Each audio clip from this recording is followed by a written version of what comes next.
പണത്തിന് പുറമെ ഒന്നുമില്ലെന്ന് പഠിപ്പിച്ച കഥ. ഇന്നിപ്പോ തേങ്ങ അരക്കൊന്നും മുറുക്കാൻ കിട്ടിയില്ല നിങ്ങക്ക്? ഇപ്പൊ നാളത്തെ ലോട്ടറി ഒന്നും എടുത്തോളൂ കേട്ടോ. നാളെ 1 കോടി ഒന്നോ സമ്മാനാണ്. പ്രൈസ് ഒക്കെ അടിച്ചാൽ രക്ഷപ്പെടും.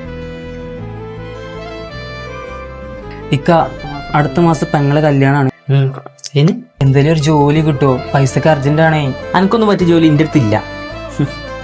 ഓരോരുത്തരും ജോലിയും ചോദിച്ചു നോക്കാം.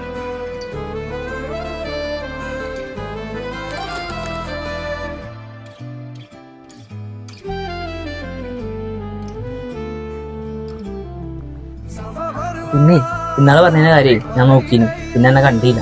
അല്ല, കല്യാണക്കാരൊക്കെ എന്തായി? കുറച്ചു മുമ്പ് പട്ടിണി കിടന്നപ്പോ ഭക്ഷണം കഴിച്ചോന്ന് ചോദിക്കാൻ ആരില്ലായിരുന്നു. പെങ്ങളെ കല്യാണത്തിന് എന്തെങ്കിലും സഹായം വേണോന്ന് ചോദിക്കാൻ ആരില്ലായിരുന്നു. അങ്ങനെ ഒരു സമയം ഉണ്ടായിരുന്നു എനിക്ക്. പണം കയ്യിലുണ്ടോ എല്ലാവരും കൂടെ കാണും, അല്ലാത്തവർ കിടന്ന് നരകിക്കും.